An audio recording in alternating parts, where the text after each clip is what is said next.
Welcome into the victorious Locked On Packers Squad Show. I am your host. My name is Brandon Snide, and I don't care what anybody says. Any win on the road is a great win.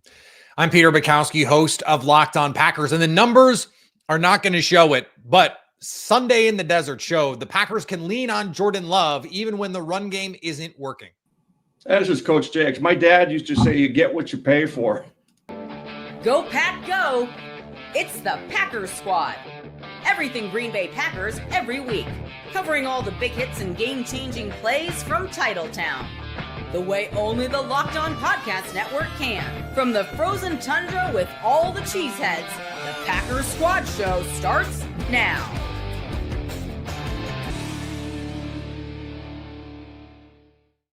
That's right. You are Locked On Packers, part of the Locked On Podcast Network, your team every day. Follow the podcast on Twitter at Locked On Packers. Like us on Facebook. Subscribe to the podcast, Apple, Google, Spotify, wherever you find podcasts. You will certainly find the Locked On Packers, the number one Packers podcast on the internet, and the show for fans who know what happened. They want to know why and how. As always, thanks to everyone who makes Locked On Packers their first listen each and every day. Today's episode is brought to you by Prize Picks. Download the Prize Pick app today. Use code LOCKEDONNFL to get $50 in lineups after you play your first $5 lineup. Gentlemen, so much to get into this one. A victory squad show.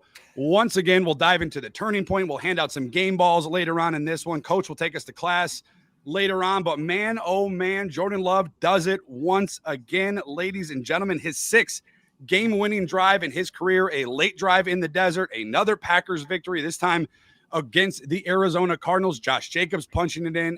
Micah Parsons dominating with 3 sacks. Coach. Brandon, this is a very different tone from the first half group chat. Coach, I'm not going to act like I'm not going to pretend I heard anything that Peter said. Coach, the Packers, at the end of the day, despite what I said in the group chat that I clearly have regrets about, they get the 27-23 win. They're 4-1-1 now, still atop the NFC North. Let me begin with you. How you feeling? What's your initial reaction after that Week 7 victory for the Packers? I think one of the best things that they did was go on the road and finally get a win. I tell you, it's really hard to win in the NFL, but going on the road and having some distractions and all that with the flight, I thought they did a great job. And they found a way to win the game.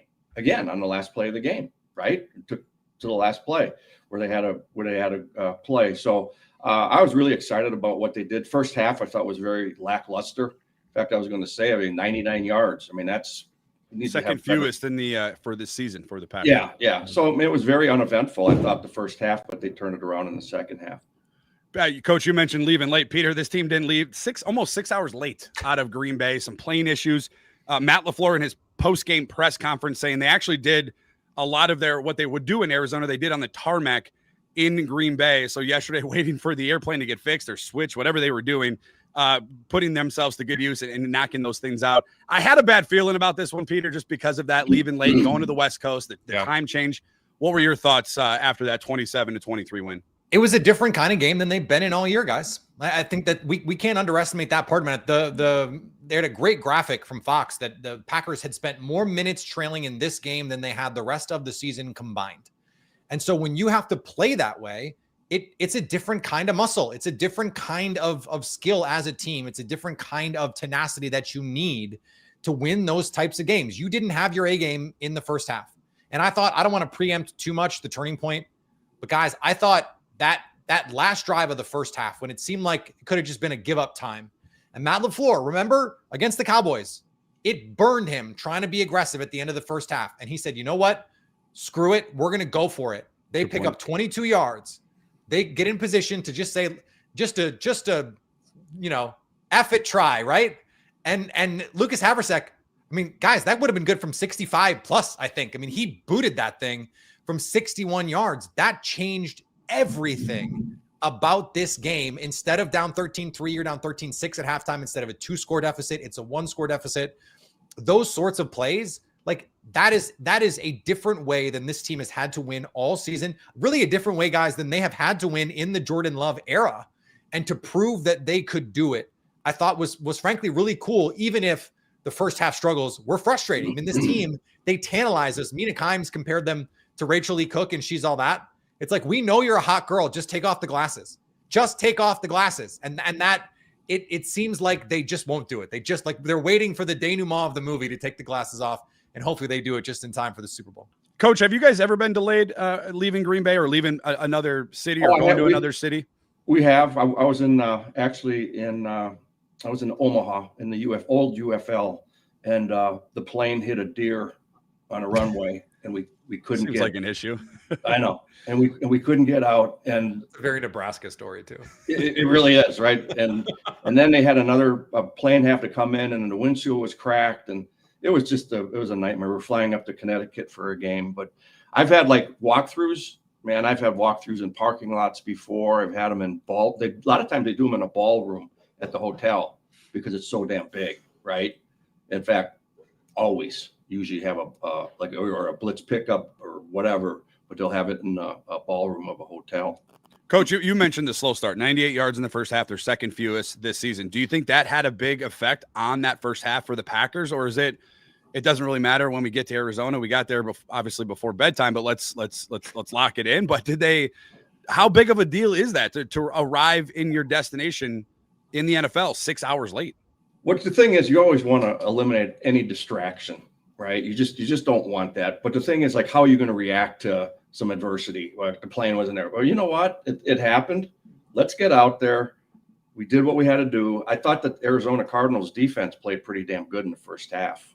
And I know the Packers struggled a little bit, but I wouldn't take away from that Cardinals defense. Now they gave them all they could handle. If you look at their splits, Coach, they are one of the best first quarter, and really through the first three quarters, they're a top 5 defense. They're just the worst defense in the NFL in the fourth quarter. And we saw that again, 14 fourth quarter points. I mean, every Cardinals game has been this. Every single one has been just like this. It's 5 losses by 13 points combined. Well, and we talked about this on the Squad Show, guys. I said, if you flip all of their 1-score games, they're 4-2. Yeah. And that's crazy. And it continues. They would have been 5-2 if they'd have flipped this one. So this team has played like this in first halves before. They mucked it up against the 49ers. They mucked it up against the Colts. They mucked it up against everybody they played with. And I kind of don't know how they're doing it, because you look at their defense and you're like, I don't know, none of these guys are that good. And so they've been better than the sum of their parts this season. The Packers weren't. And in the second half, they flipped it. I will say too, guys, and we're going to get to the Micah Parsons of it all. You needed Micah to not contribute in the negative ways that he did. The 3 sacks, awesome. He essentially seals the game with the sack on the final drive, but he's offside on a final drive where it's going to be a field goal if the play goes the way that it did without the offside, and it turns into a touchdown. That's a 4-point swing in a game that you win by 4.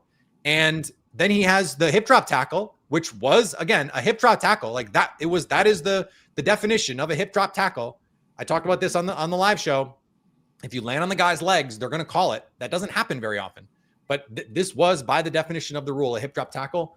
That takes a 3rd and 18 sack away, and that turns into a field goal. So that's 7 points, guys, that he takes off the board with penalties. Your best player, you can't have that. If you just get the good stuff from Micah Parsons on Sunday, they might win by 10 points. Well, and I think one of who was offsides was that 3rd and 14, 3rd and 23. Well, the 3rd and 23 they just converted. Someone was offside, but they just converted it anyway. Well, I think Brissett. I don't know if Jacoby Brissett matter. Also makes that throw if he knows he doesn't have a free play. Not. Yeah, Brissett might not throw it if he doesn't realize he has the offside. But the corners, Coach, I thought the corners had some issues one-on-one on the sideline. Some of these go balls, they're just not finding the football. Well, that one was, what was that? Those 3rd and 14, right? The one they threw to Harrison. Yeah, 3rd and 15. Yep. I think, maybe, but yeah. Yep. Man, and he just threw a go route. I mean, and he really ran by Hobbs. Hobbs seemed to be in good position, and then when he looked for the ball, it slowed him down. Harrison was tracking it the whole way. I mean, the corner, Coach, I don't know how anyone plays corner. It really seems impossible to play. I don't understand how anyone does it. Or why anybody would want to do it. Well, it's usually because they're receivers that can't catch, right, Coach? Exactly. Say that again, Peter, because that's exactly it. It's the receivers that can't catch. Well, but then he should be better. And they did not turn and get the ball a couple different times. Now, I thought the DPI on Evan Williams, if you're going to throw a slot fade and you're going to underthrow it, the ref should just be contractually obligated to swallow his whistle. You cannot underthrow a slot fade there and get the call. That's just, Evan Williams is in perfect position. Brissett has got to put that ball over the top. And because he makes a bad throw, it's DPI. Coach, I hate that. I hate that call. I know you're an offensive guy. I just hate that call, Peter. How else would you officiate that? I think that's a kind of a tough one, right? Because he did underthrow. I would just swallow. I would just keep the flag in my pocket. Really? Speaking of targets and receivers, but I feel that way if Jordan Love had done it. Like, we'll see. Who knows? in a big moment. Coach, Tucker Kraft, Matthew Golden combining for 14 targets today. Tucker Kraft getting 10 of those. On the squad show, I said I want to see this offense flow through Tucker Kraft, flow through Matthew Golden. I thought the start of this game, Coach, was great. Matthew Golden had 3 targets like right away. They didn't target Tucker Kraft much in this one in the first half, but then all of a sudden they start targeting him in the second half. And what do you know it? The Packers put up 7 points seven in the third and then 14 in the fourth quarter. And they start looking like the offense that we know they can be. Did you think that they underutilized those guys a little bit or just didn't time them up together enough? 14 targets combined sounds great, but 10 of those went to Tucker Kraft. I thought Kraft had another phenomenal game. He's really good player. In fact, if you like love tight end play, today's game was great. Yeah, got 3 touchdowns combined. Right. Exactly. And the thing is they had Golden involved early in the game, but then I didn't see him the rest of the game. And Dontavian Wicks left this game too. So that's also noteworthy that he had a calf injury in this game. So they were down Dontavian Wicks. So I know a lot of, people discuss, spreading the ball out and evenly distributing it, but you were down Dontavian Wicks. You obviously don't have Jaden Reed. Christian Watson still not in this one yet. So you had, I thought, Peter, kind of a golden opportunity here to just, here you go, Golden, just take it. Like, they're going to force feed you. We're going to get you going. Golden opportunity. I like it. No, you did. And I didn't understand why they went away from him for long stretches. I mean, I just feel like they didn't really feel like they had a good flow offensively, a lot of rhythm. I felt like they were a lot of stop and starts, I would say more than most games. I was going, I don't understand that play call from Matt LaFleur. The third and short run at the end of the game, the trick them up. It's 3rd and 1. We're going to run a fake sneak with Love. Even though we don't run the tush push with Love, like, I don't understand like what the Packers thought process is there. Like they kind of brought Tucker Kraft over, like, oh, it's going to happen, but they Tucker Kraft, not Jordan Love. So like those sorts of things, I was just a little confused by. I don't know why they go through these stretches where they forget how explosive Matthew Golden is. And then all of a sudden, like, low red zone, it's a little crosser to Matthew Golden and he's wide open. And it's just sort of like that works. Just especially if they're going to play man coverage, he's going to run away from these guys. Now, they didn't play. I didn't, on first glance, Coach, think they played a ton of man coverage. They didn't. It's not a heavy man team. And so that's part of the problem. I felt like what I wanted to see more of, Brandon, was not necessarily opportunities to Matthew Golden. I felt like this would have been an opportunity to get your backs more involved because this is a too high team. Gannon comes from the Fangio too high. We're going to play quarters and put a shell on everything world. And I felt like they wanted to get 5 into every pattern. And whereas Jacoby Brissett always in the middle of the field, he could just stop. If I'm being pressured, I can drop the ball off in front of me. The Packers outlets were consistently, they like to have swing outlets. They like to have that side to side motion, the orbit motion, the jet motion. And that's just harder for the quarterback to get to. I felt like they just didn't have enough answers for when they wanted to get the ball down the field against too high safety coverage. They didn't have enough answers underneath. And that's what I wanted to see. You could use Tucker Kraft that way. Maybe if Josh Jacobs is healthier, right? Like, Brandon, we've seen that in some of these games. Last week. Hey, just put him out there and let him just find opportunities. He's going to make guys miss. When he's less than 100%, they probably don't trust Emmanuel Wilson to do that, but they do with Chris Brooks. So I didn't understand that. I think they tried to get a little greedy, trying to go over the top of a defense that is built to stop you from going over the top. Coach, I'd be remiss. Go ahead, Coach. 4th and 1, throwing a takeoff. I mean, well, let's get to that real quick because, Coach, I'd be remiss if I didn't ask you this. So the Packers faced a 4th and 2. They were over. It was over 2 minutes, 2.5 minutes. I think it was 2:32 left on the clock to be exact. They decide to send out the field goal unit. Harvissick comes out, and then they call a timeout. Matt LaFleur calls a timeout, which he took some heat for calling a timeout, and then sending Jordan Love back out there on the television broadcast. I don't know if it's been confirmed, but on the television broadcast, they were saying Jordan Love was making his case for why they should go for it. Matt LaFleur called the timeout. He then sends out Jordan Love and the Packers offense. They converted on the big throw to Tucker Kraft, a back-footed throw, just a bucket dropper. talk me through that moment, Coach. What's it like on the sideline when you have those moments where it's a big time decision in a game? It's 4th and 2, 2.5 minutes left. Your defense has been kind of up and down.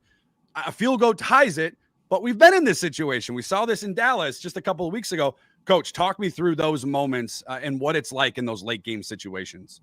I tell you, I would be really happy if my quarterback, like Love, said, hey, you know what, we got this. And rather than, because sometimes, the players have a lot better feel because they're on the field, right? And they just have a better feel sometimes than the coach has. I know the coach has the final say, but I thought that Love making that stance to coach, like, we got this one. And it was a huge throw. It was a huge throw. It was just a corner route. It was nothing special. But what they did do on that is they took Golden and motioned him outside to get a little bit more width, so you get a little bit more depth on the route. So I thought it was a good design. It was a great route and it was a great throw. Big. It was huge. It was almost, Coach, it ended up cashing out like almost a single read play where Matthew Golden, if you watch it, and I was just watching it, that's why you heard the crowd pop there for a second. Matthew Golden runs the route out of bounds. He runs out of bounds on the out route, basically to clear that corner. So there's no way he can sink back underneath it. Yeah. Now, I think they ended up catching man coverage, but Dontavian Wicks is not open. He runs a little jerk route, and they get that corner route. I mean, Love knows the whole way. His eyes, they showed it on the broadcast. His eyes never leave 85. With a guy in his face, too. It's just a perfect throw. Yeah. And in those moments, I mean, Matt LaFleur said after the game, scared money don't make money. And that is what I want to hear from Matt LaFleur. That is exactly what. And I thought, Coach, the first 4th down call was also the right call. I liked it. I like the aggressiveness. They've got Romeo Doubs. That's a touchdown if Jordan Love makes a good throw. Yeah. I don't know. And I don't know if anyone asked him about it. I didn't see it. I don't know if you guys caught it. But to me, I was like, did Jordan Love expect Doubs to keep that skinnier? Because normally if a guy's going to work across the field, Jordan will throw it across the field. He led him up the field more like a bucket throw. And so I don't know if they were on the same page there, but they've got that play. Yeah. I mean, I have no problem with the play or the decision to chuck it there. That you got to be on the same page. So really what that was to Kraft, it was a smash concept, right? Yeah. It was a high-low. If you said that was man coverage, Peter, what you saw it looked like it, yeah. And usually man coverage, you're going to have inside technique, right? And when in the corner is an outbreaking route. So it was a great throw. It was a great catch. It was a good call. I'm glad it was very aggressive. So just to add to the context here, the quote from LaFleur is, when our quarterback is coming off and I can see the disdain on his face, no matter what we call, this guy is going to make it work. So Matt LaFleur sees Jordan Love coming off the field. It's 4th down and Jordan Love is pissed and not hiding it. No poker face. And Matt LaFleur can see that. I love that from Matt LaFleur saying, I saw how pissed off Jordan Love was that we were going to kick that. And then he calls the timeout and says, okay, let's go for it. Let's talk about what the play is. You got to know, right? Like, you got to know when you're going to go for it. Okay, we've got the play, right? They knew what they were going to call probably before making the decision to go. Like, if we're going to go for it, this is the concept. Yeah. Well, usually they have like a 4th down. They have on this play, you see his play sheet, right? It's a Waffle House deal.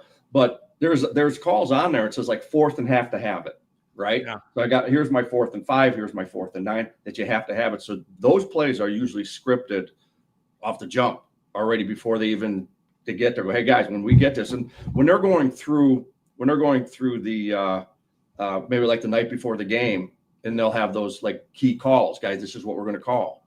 A lot of times coaches will do is visualizations, on that. I just picture yourself being in this circumstance right here. And then here's the call, where you go, what's your technique, whole thing. So I think it's great that the head coach and the quarterback have that type of relationship. What about the head coach? Really important. Coach, what about the head coach with his assistant coaches? Is it a case where Matt LaFleur is leaning on assistant coaches, Adam Stenovich, whoever, offensive? I mean, have you been in those conversations where Mike looks over at you and goes, what would you do? Or what do you think we should do? Is that a conversation as well, as long with players as well, but with coaches? Yeah. A lot of that stuff though, guys, like I said, the play itself is already on the call sheet. They already have that. It's not like, what the hell am I going to call right here? Because you don't have time to do that, right? You got to, hey, this is the call I've got. Everybody knows what the call is going to be because it's already been scripted and been talked about. And I thought that I thought the design of it was great. Like I said, it just became a smash route, Peter. It is apparently, LaFleur said after the game, not really the play they wanted to get to. So really? That's interesting. Or at least my guess is what he means there is not the call for coverage that he wanted to get to. Yeah. But man coverage on a corner route's okay. Well, when you got, man coverage, your best player against not their best player. Like if that's Tucker Kraft against Budda Baker, maybe you feel differently about it. Mm-hmm. But they really did make it work. And so, this is a team that I felt like, guys, the team did not show up. But you know who did? The best players. Josh Jacobs gutted it out and made some huge plays, low red zone. Jordan Love, the fourth down throws, a couple big plays with his legs. That one escape where he makes and he gets lit up and then runs again, picks up a first down. You'd love to see that. And then Micah Parsons, guys, his first 3-sack game of his NFL career. The first time he had done that, and then the big one on 3rd and goal to knock them out. I mean, they basically had to run a Hail Mary on the 4th down play. Because of that sack, he essentially closes the game. Your best players had to come through when you did not have your A game, and that's what we saw from the Packers in this game. Is it a little odd, Peter, that after Micah Parsons goes off about not being held and it not being called, that all of a sudden a couple holding calls get called, and then he has a couple of sacks? With Micah Parsons, he was still getting flagged. Notably, they got one on Carl Brooks, which, by the way, that was another good call. I saw that in real time. He just gets shoved down on that one or jerked down from the jersey. I thought Micah Parsons. This was the version of Micah Parsons that you thought they were going to get. I mean, this was the guy that you needed in those big spots. This is why you're paying him the big money. That was your intro, right, Coach? You get what you pay for. My dad always said that too. And so this is what you brought him here to do. This is Dwayne Wade up on the scores table saying, this is why I'm here. This is my house. So I don't know if you knew this, but 73 was put on Micah Parsons' Christmas card list. And so after guys, look, or Jonah Williams, guys, it was, I said it in the group, it was like child abuse. I mean, oh my God. Well, what you said, Coach, was that it's coaching malpractice to leave him on the island against Micah Parsons with no help. There were a couple times they were chipping Rashawn Gary instead of Micah Parsons, and I'm going, guys, what are you doing if you're the Cardinals? Like that just seems like you can't abide that. So here's another kind of a subtle point though, is like, who's your best offensive lineman? It's your left tackle, right? You see where they lined him up on the right side. Yeah, over the right tackle. Now they had him early on the left side, and he gave up a pressure too, like really early in the game. The left tackle did, but then they said, "Hey, look, that guy on the right side is not as good as that guy on the left. That's why they're paying the guy on the left a lot more money." And I'm telling you, he made that guy look silly. Now, he looked so unathletic, and I think good players will do that to you. The Packers get the 27-23 road win, their first of the season. Where did this game turn? They didn't grab the lead until it was under 2 minutes in this one. We'll discuss after this. Today's Locked On Packers victorious squad show is brought to you by Rippling. If you're a business owner, here's the truth. SaaS promised to make work easier, but now the average company is buried by hundreds of apps that slow down your teams and simply don't work together. That's not SaaS, that's SAD, software as a disservice. And that's why you need Rippling. It is a unified platform for global HR, payroll, IT, and finance, all in one place. They've helped millions of businesses replace a mesh of disconnected tools with one system designed to give leaders clarity, speed, and control. Whether you don't want to run your entire HR, IT, and finance operations as one, or if you just want to fill in the gaps, and if your software is stacked, Rippling can do it all. And right now, you get 6 months free when you go to rippling.com/lockedonnfl. Again, that website, rippling.com/lockedonnfl. That's rippling.com/lockedonnfl for 6 months free. Terms and conditions do apply. Once again, that's rippling.com. Today's Locked On Packers Victorious Squad Show is also brought to you by Prize Picks. Every day we make decisions, but on Prize Picks, being right can actually get you paid. Don't miss the excitement of this football season with Prize Picks, where it's good to be right. Playing Prize Picks is such a fun, simple way to add more excitement to football. You just pick more or less on player projections like Josh Allen's passing yards, Saquon Barkley rushing for a touchdown, and boom, you are in the game. Download the Prize Pick app today and use code LOCKEDONNFL to get $50 in lineups after you play your first $5 lineup. Once again, That's code Locked On NFL. You get $50 in lineups after your first $5 lineup. Prize Picks. It's good to be right. A come from behind victory for our Green Bay Packers. Now 4-1-1 on the season. I mentioned it going into the break. Their first road win of the season. They didn't grab the lead till late in this one. There's a lot of different angles you could go. We're going to break down our turning points. And Coach, I'll begin with you after that 27-23 win. Where did this game turn for the green and gold? I think it is the 4th and 1, getting that stop, and you got good field position on now. And it's just because that turned it, because the Packers turned around and went down the field on that one. But I thought the 4th and 1 was a pivotal point in the game. Peter, what you got for your turning point in this one? Well, I mentioned the field goal at the end of the first half. I think to me that is where this game turned. If we're going to add another one, I think there's plenty of other ones that we can add. I think it was the Rashawn Gary fumble, getting that play. I mean, you're down 13-6. You go 3 and out on the first possession of the second half. Come out.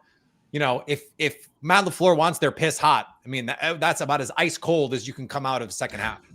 And then to have Rashawn Gary make that play, and then you 4 plays, 44 yards and a touchdown right there, you tie the game.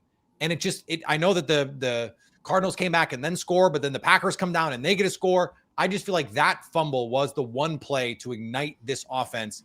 And they just, from there, it felt like it was a different game moving forward. I do just want to add quickly, Jordan Love took responsibility for the missed throw on the 4th down to Romeo Doubs. Just said he put a little too much on it. They got the pre-snap look they wanted. That's leadership for you.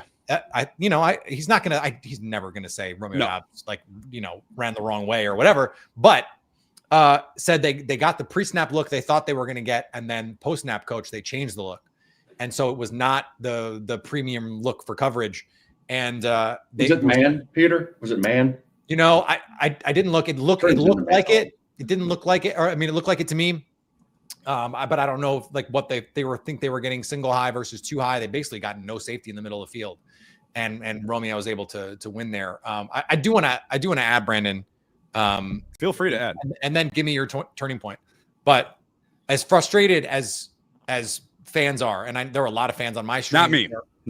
There are frustrated fans on this stream, frustrated fans on social media. The Packers still come away with basically 3 points per drive. In 2020, okay, the Packers were a historic offense in 2020. They averaged 2.97 points per drive in 2020. A historically good offense. So complain about some of the weird stuff.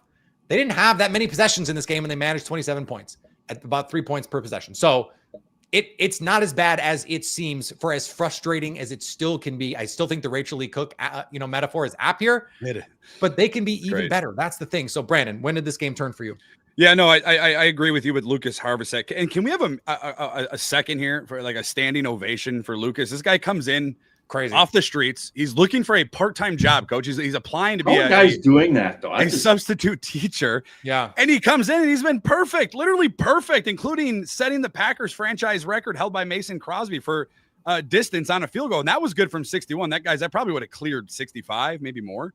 I mean, it was so that I look at that one, Peter. I agree with you, because it gave them a little bit of life going into the break. Now, the offense didn't do them any favors on the back end of that, as you mentioned, but I thought that was a big moment in this game, and it got it back into a 1-score game for the Packers going into halftime, where the offense just wasn't clicking. But for me, it's the Jordan Love on 4th and 2. And I've said it on this program so many times.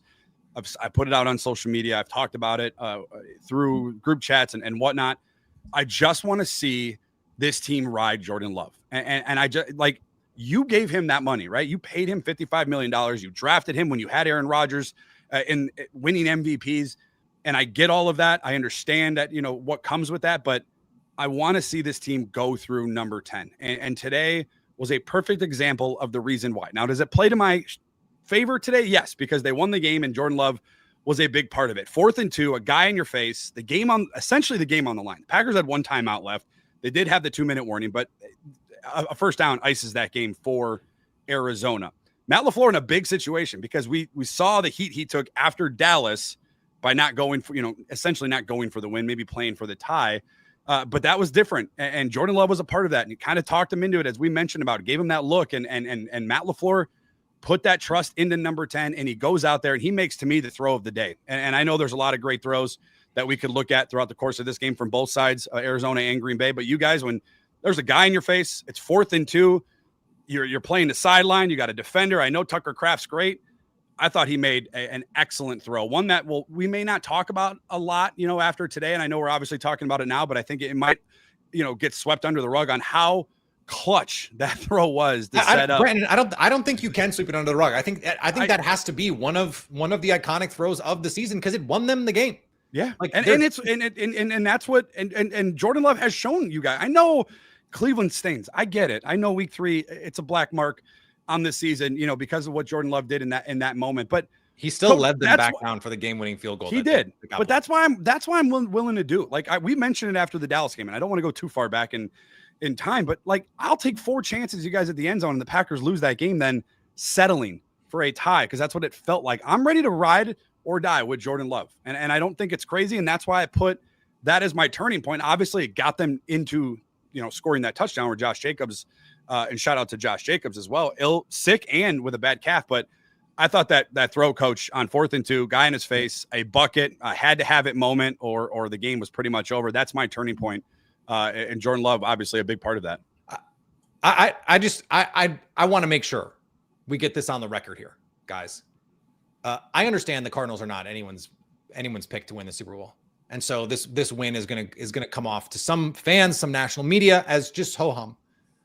This is what the Buccaneers have done every single week.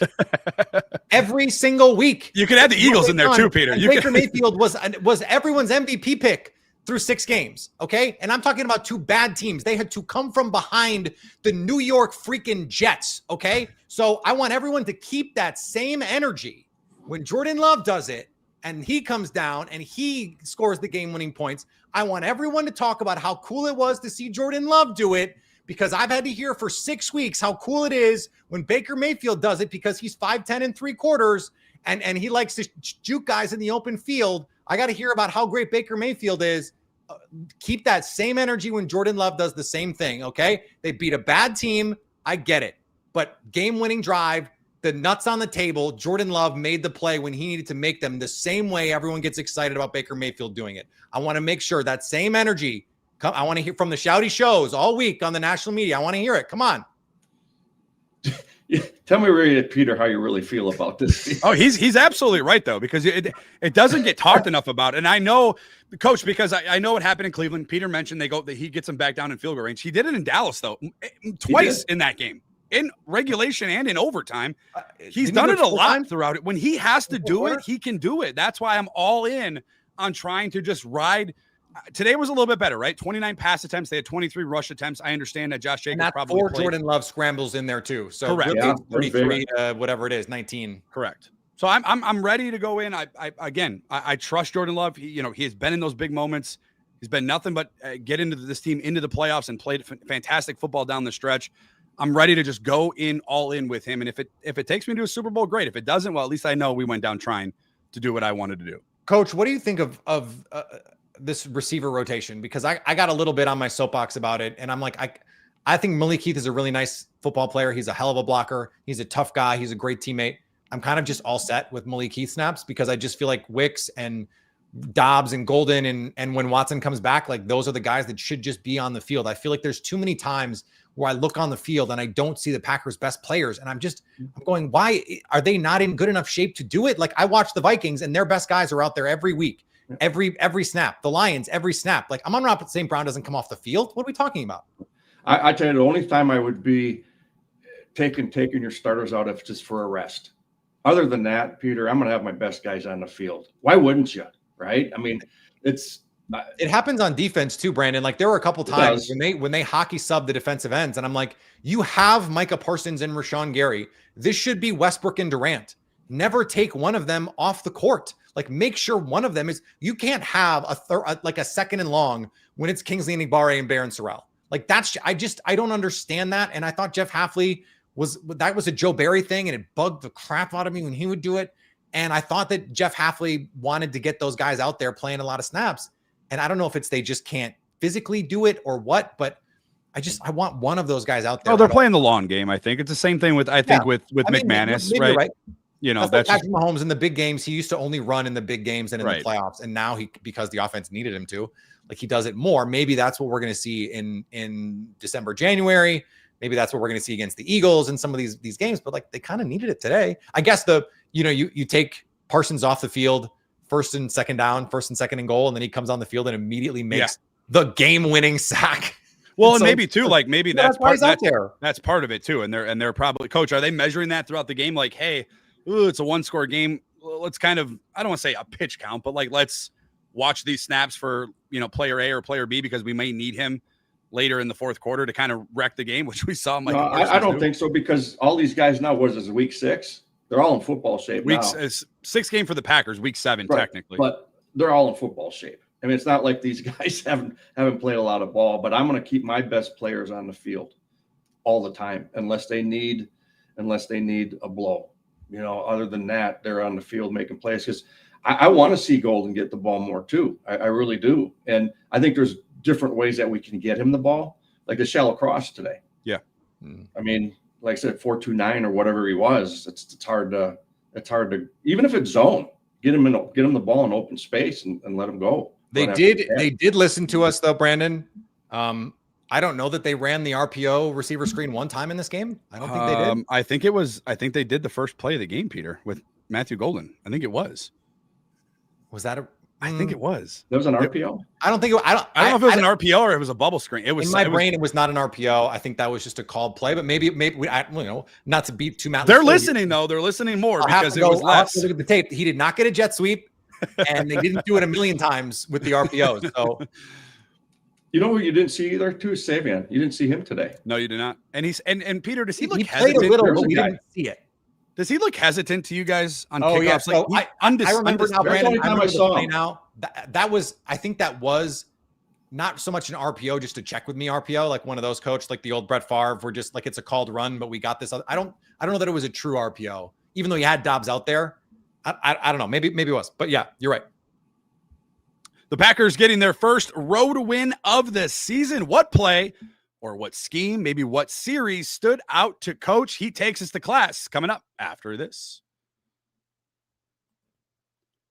Today's Victorious Packers Squad Show is brought to you by Mazda. They craft cars for those who do more than simply just move. They deliver confidence with every ride, with more IIH top safety pick awards than anyone else. From footwork to breath work, athletes sweat all the details. Mazda brings the name intention to how they craft every model. You can feel Japanese craftsmanship in every single detail, from metallic accents to available Napa leather upholstery. Like our players, we sweat every detail, because when you make every move count, impossible becomes irrelevant. Mazda, move and be moved. The Packers getting the 27-23 road win, their first of the season. Each week, we talk to Coach about things that maybe stood out to him, a play, whether it be a series, whether it would be a scheme, something he saw on the field. We call this Coach's Classroom. And Coach, walk me through today how you're going to take us to class after this 27-23 victory for the Green Bay Packers. Awesome. Great. So here's one of the things that I saw, and I noticed him more today than any time, was Quay Walker. And what Hafley did with him is he blitzed him from linebacker depth. All right. And what ended up happening is the running back is responsible for the inside linebacker on pass protection. And it was a one-on-one. He's 240, Brandon? Yeah. 240. I can pull up. I can give you exactly his measurements. He's a big dude, man. And he is, let's see here, pulling it up. And the thing with Quay too, 6'4", 240. Yeah. And the running backs are, I don't know how big Knight is, but then the other back they had was just tiny. He was like super small. And everything in football, guys, is about matchups. How can we get our better players on their lesser players? And I mean, Parsons, he just, like I said, he made that right tackle look foolish.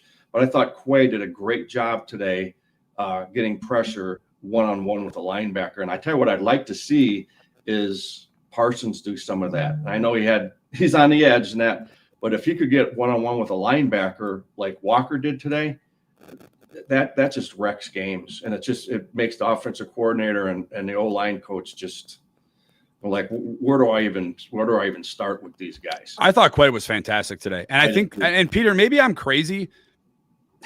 I know I'm a little crazy, but maybe this isn't so crazy. I'm glad you caught yourself. Is Quay is Quay's best skill set on the football field rushing the passer? Yeah. Well, blitzing. Yeah. I mean, it's not just that. It is coming downhill. He is a downhill linebacker.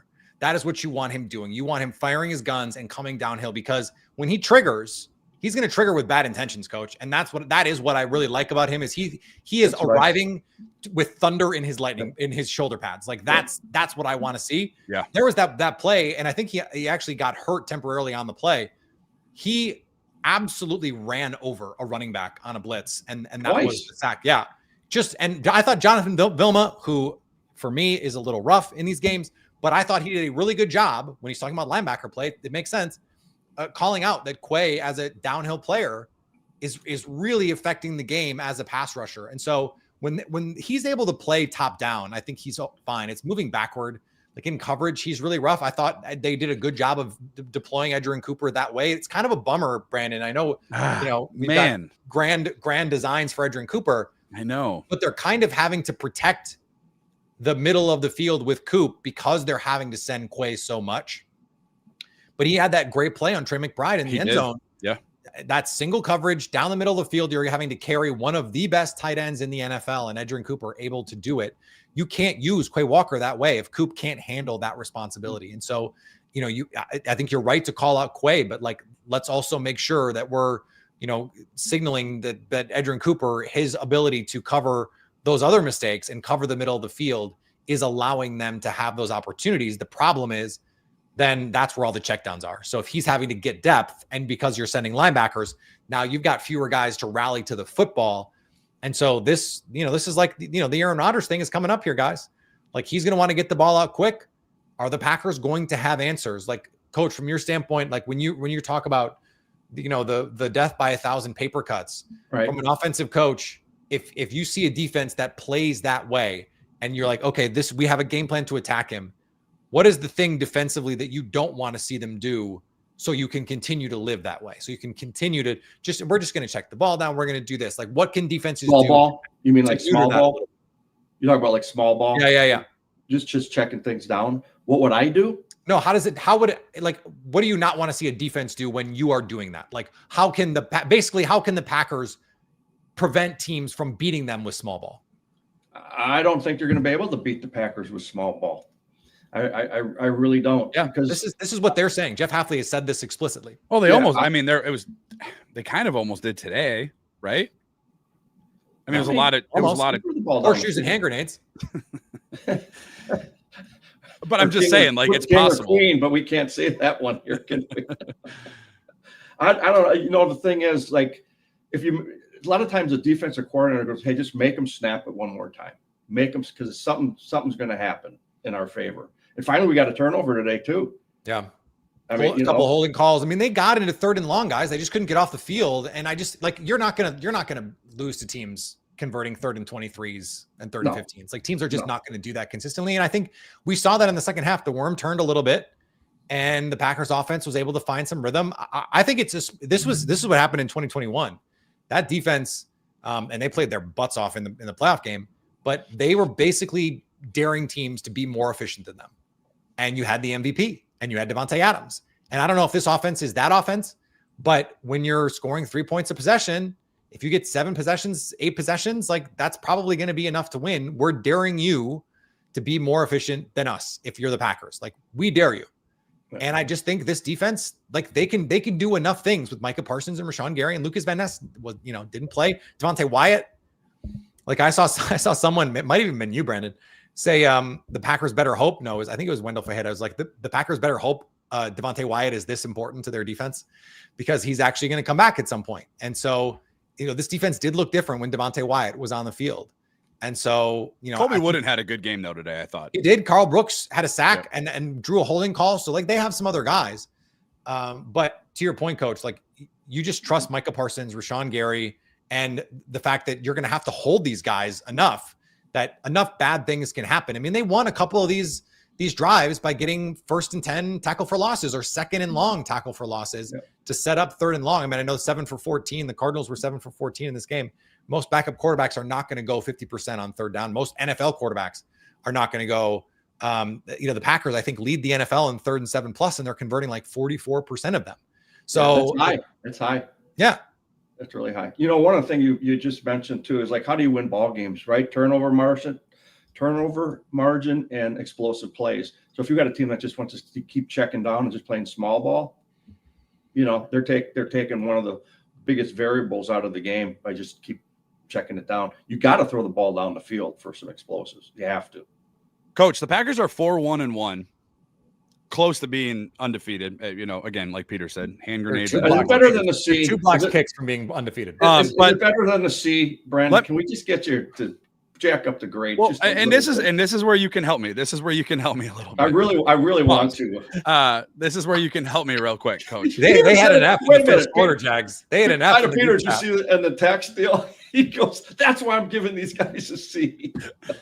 We'll go into the group chat later on this week, but maybe that'll be part of it. But let me ask you this though, Coach. Let me ask you this: after 6 weeks, what is this team's identity? You know what? I think when Jacobs is running the ball, I think they got a pretty balanced team. I really do. And I think they want to run the ball. And I think you got a quarterback that's playing at a really, really high level. And we just got to keep experimenting and finding out like what our players are going to like. Golden, do you really know what he is yet? I don't think so. Yeah. No, unfortunately, no. No, we don't. But you know what? It's still young, and it's still early with him. But I don't think we've explored enough how we can get him the ball more because he's so damn explosive. If it was me, I'd have him on option routes and get it where it's a one-on-one with an inside linebacker on him. And it's just got no chance. Yeah. No chance one-on-one with him. Brandon, no chance. It's really a safety in space. I gave this to you because you've been on this, and I think rightly so, because I do think it's important because I don't think they had the right identity anyway last year. And part of that is, Josh Jacobs was the guy that they had to lean on. Explosive plays is the identity of this offense. And how many do we have today, Peter? Do you know? Well, not that many. That's the thing. And that was what I was going to say is they need to be able to counterpunch. They hit Dobbs for a 22-yarder. They hit Kraft for the big 22-yarder, and they hit Golden for a 17-yarder. I mean, in terms of explosive passes, that's it. Love had an explosive run, and Jacobs had an explosive run, and I think that's it. So, what is that? 5? That's not a terrible number, but need more than that though. Their inability to create them, they've got to be able to counterpunch, and I think we saw that in this game. Jordan Love is just going to make the right plays in those circumstances, and then defensively, they have by and large not given up explosives. They did give up some explosives in this game, and that was part of the problem. And so you have to get the negative plays to balance that out. That's what Micah Parsons did. 6 sacks in this game, guys. 6 sacks is a lot. I don't think they've got 6 sacks in a game since Seattle last year. That's a good point. And so you need to be able to create those negatives. So I still think the fundamental identity is they want a big game hunt on offense, create explosives, and then do not give explosives up on defense. And in this game, what we saw was if you're going to try and death by 1,000 paper cuts, we think from a Packers perspective, we think we can create enough negative plays that you're just not going to be able to make efficient use of your time and your drives. And that's what we saw in this game, even though this is about as maximized as, a team is going to get. Like if you're going to make teams have 8 possessions, 23 points is about as much as you're going to get. Like I just told you, 3 points per drive in 2020 was a historic number. The Cardinals had 9. So even if you average 9 and 23, that's still not a bad day, but it wasn't good enough. Balance to me, guys, is I can throw it when I want to throw it, and I'm going to run it when I want to run it. It doesn't have to be 50-50. I don't. But if I want to throw it, I'm going to throw it. If I want to run it, I'm going to run it. That's balance to me. and doing what you want to do. So feeding into your strengths, right? Yes. Whatever your strength is versus that matchup or, that particular team. And guys, it's all about matchups. The whole thing. And that's why, when I talk about Quay, I mean, that matchup on him, on a running back, not even close. It just, and I know everyone wants to get excited about, they see the Thursday night. And by the way, does anyone feel differently about the Bengals game after they saw what happened on Thursday night? Admittedly, yes. Yes, I do. How can you not feel differently about the way the Packers defense played against Jamar Chase in particular? But I know that like I hear from fans all the time, can we being the Packers, but fans say we, can we throw the ball to Matthew Golden and our best players like Jamar Chase? Jamar Chase doesn't play in Green Bay, guys. I'm sorry. He doesn't. But I will push back on that a little bit because I saw only like 3 or 4 guys in the whole I feel some tension. With Peter. You feel some awkwardness between Peter and myself, as some people do. The only pushback I have, Peter, I agree with you. I agree. I wholeheartedly agree. I went at this with our buddy Wendell as well. We don't know what Golden is. Could he be Jamar? Maybe. I'm not saying, guys. I'm not saying I'm looking right at the camera. I'm not saying Matthew Golden is Jamar Chase. Player. But we don't know what Matthew Golden is. It's not fair to say, oh, no, he's not Jamar Chase. We don't know that. He's got 4 targets today. But Jamar Chase was Jamar Chase like game 1. Don't you remember game 1 of Jamar Chase as a Cincinnati Bengal? I think T. Higgins already played there. Can we give Love those amount of targets and that concentration on an offense? And if he doesn't live up to that, again, I'm not saying. My counter to that is, Brandon, do you think Matt LaFleur is a better coach than Zach Taylor? Why are you asking Matt LaFleur? One of them have been to a Super Bowl. One of them have not. Okay, but do you think Zach Taylor? I think Zach Taylor is a mediocre coach. Like I don't ask Matt LaFleur to act like an inferior coach. And there you go. Yeah, it's one of those things too. We saw the Rams game in London. I don't know if everyone that was listening was awake for that. They didn't have Puka Nacua. Guess what they did? They spread the ball around. Devontae Adams had 3 touchdowns in the red zone, but they spread the ball around, and that's when you don't have those superstar players. That's what you have to do. So unless and until one of these guys becomes a superstar, and guys, I think Tucker Kraft is becoming dangerously close. Tucker Kraft is the best. I think right now he's the best Packers tight end I think that I've ever seen. Is that Prime Jermichael? Prime Jermichael? Yeah, I mean, it's close. I mean, yeah, Jermichael Finley 2009, like that Cardinals playoff game, Jermichael Finley was pretty freaking amazing. Like I don't think Tucker Kraft could do that. But once he tore his ACL, he physically was just never really the same. Yeah. And he was never a blocker the same way that Kraft is a blocker. I think as a complete player, this is the best I've seen a tight end play in Green Bay in every facet, really, since like you'd have to go back to 96 when it was Chimura and Keith Jackson combined to get the kind of production that they're getting here. Keith Jackson, I think, led the league in touchdown catches. He did. Yeah. How about that? How about drafting a tight end in a wishbone offense? Well, and it was the second one of that draft class that they drafted. Oklahoma, right? I mean, what a pick. They didn't throw the ball in the wishbone. And they picked Musgrave ahead of him. Yeah. No. I'm talking about I'm not talking about him. I'm talking about you're talking about Chimera and Keith Jackson. Yeah, Keith Jackson was a tight end in a wishbone. Yeah. How about drafting that, Ron? It was a great game from Josh Jacobs, a clutch performance from Jordan Love, Micah Parsons closing it out. Who gets the guys' game balls? We'll discuss after this. Today's Locked On Packers Squad Show is brought to you by FanDuel. The NFL season is here, and FanDuel has an offer you do not want to miss. Right now, new customers can bet just $5 and get $300 in bonus bets if you win. That's right. Pick a bet, put down $5, and if it hits, you'll unlock $300 in bonus bets to use across the app. Whether you're a casual fan or you love diving into the stats, FanDuel makes the game day experience so much better. So what are you waiting for?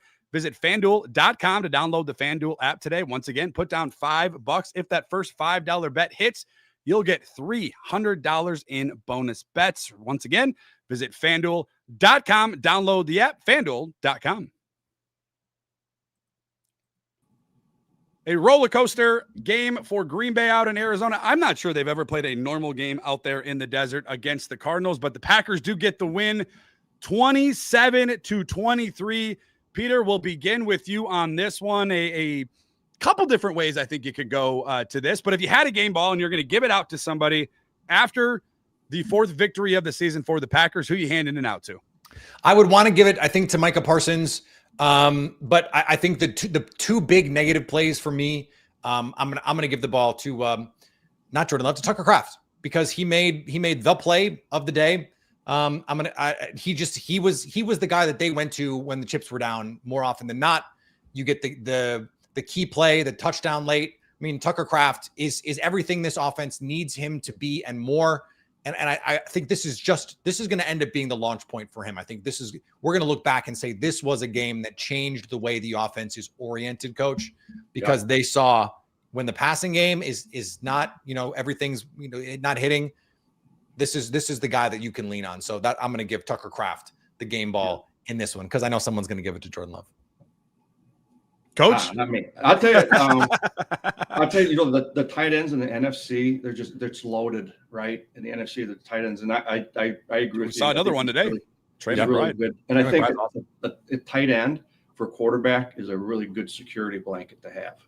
I really do, because and he really trusts him, obviously. All right, mine is going to go to a guy that never gets any love. It's got to be the kicker, substitute teacher. Oh, great one. Substitute teacher. They never get Brandon, do you think he's ever gotten a game ball before? He did, actually. I think he got he got the game, I think, against the Bengals. I think they actually literally gave him the game ball. And I think I'm giving them this week. But yours means more, Coach. The Locked On Packers Squad Show game balls mean more. So go ahead. Yeah, well, I'm gonna do that. I mean, he's done a great job. Come in and off the street and just performing like he's always been here. Me too.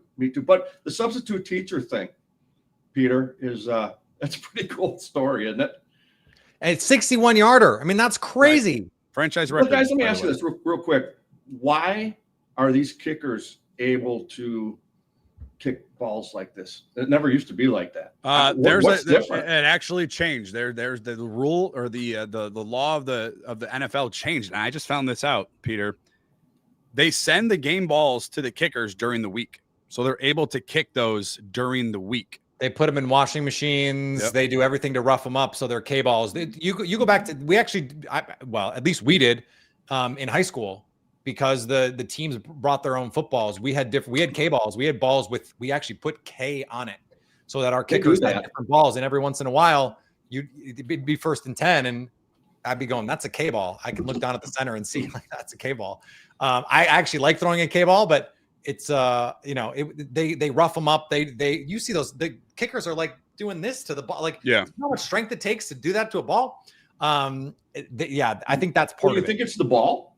I think the ball it's like juicing balls in baseball. Yeah, man, you see those things? They're kicking on the logo, man. It's just so impressive on these. Well, guys. McPherson almost had a 67. Well, he did technically have one against the Packers, but they called the timeout.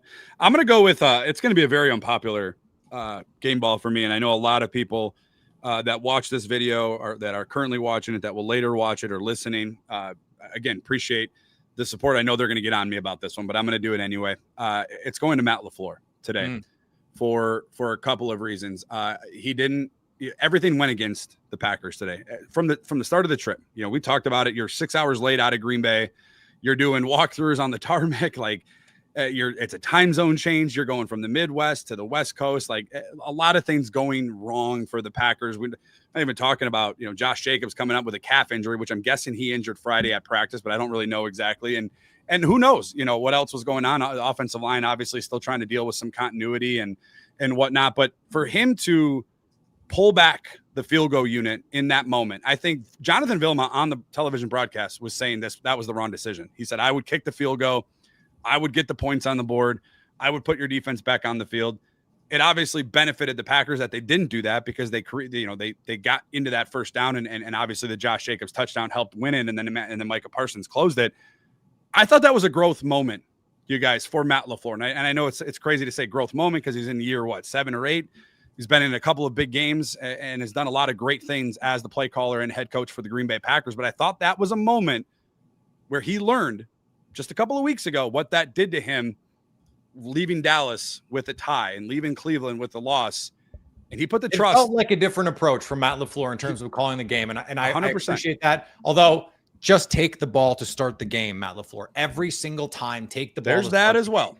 There's that. I agree with you. Put their backs up against the wall, and your strength right now is your pass rush. You got Micah Parsons for a reason. You get them in an uncomfortable situation. They're already trailing.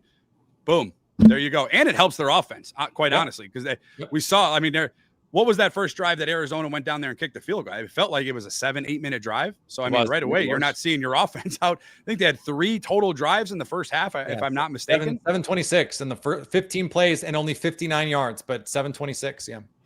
So I'm going to give it to Matt LaFleur. Again, I don't agree with everything. You know, we talked about it. There's some plays out there that I would not call and change, but I thought in that moment, he showed a lot of trust in Jordan Love. He showed a lot of trust in Tucker Kraft, and they got the win. And the Packers now with a fun one, guys. Sunday night, Aaron Rodgers and the Green Bay Packers. The Pack getting the win, 4-1-1 on their season atop the NFC North, despite what happens tomorrow between Detroit and who does Detroit play again tomorrow? Is it Tampa Bay? Tampa Bay, that's right.